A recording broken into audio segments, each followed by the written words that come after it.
56 দিনের মাথায় গ্রেফতারের পরেও সন্দেশখালীর ত্রাস শেখ শাহজাহানকে নিয়ে নাটকের শেষ নেই। হঠাৎই উধাও শেখ শাহজাহান, কোথাও যেন হারিয়ে গেলেন। তবে পরে জানা যায় ভবানী ভবন নিয়ে যাওয়া হয়েছে তাকে। বিজেপির রাজ্য সভাপতি সুকান্ত মজুমদার দাবি করেছে তাদের আন্দোলনের ফলে চাপে পড়ে শাহজাহানকে গ্রেফতার করতে বাধ্য হয়েছে পুলিশ।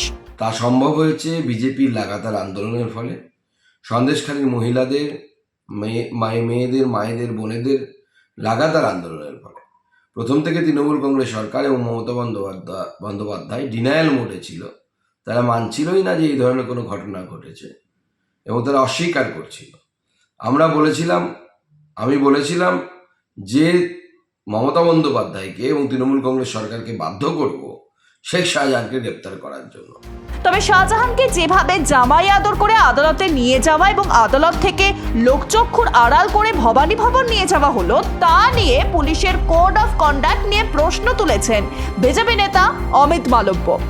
দিল্লি উড়ে যাওয়ার আগে কলকাতা বিমানবন্দরে শেখ শাহজাহানের গ্রেফতার প্রসঙ্গে সন্তোষ প্রকাশ করেন পশ্চিমবঙ্গের রাজ্যপাল C V Ananda Bose.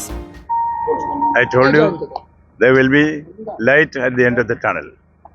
That is democracy. We waited, but the deed has been done. This is a lesson to everyone. Now let's hope new dawn of lawfulness will come back to Bengal.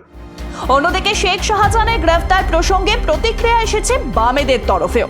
গ্রেফতার করা হয়েছে নাকি গ্রেফতারি দেখানো হয়েছে, প্রশ্ন করছেন সুজন চক্রবর্তী।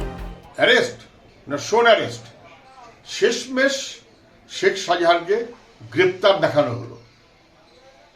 সন্দেশখালীতে গ্রেপ্তার না মিনাখায় গ্রেপ্তার, আজ ভোরে গ্রেপ্তার না আরো আগে গ্রেপ্তার। আমরা আগেও বলেছিলাম পুলিশের ঘেরাটোপে শেখ শাহজাহান এবং এলাকার মহিলারা, মানুষ সবাই বলেছে শেখ শাহজাহান এলাকায় আছে।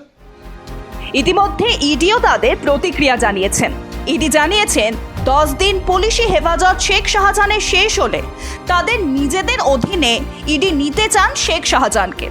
আজ সেই নিয়ে লিগ্যাল টিমের সাথে একটি বৈঠকও আছে। Bureau report, West Bengal live.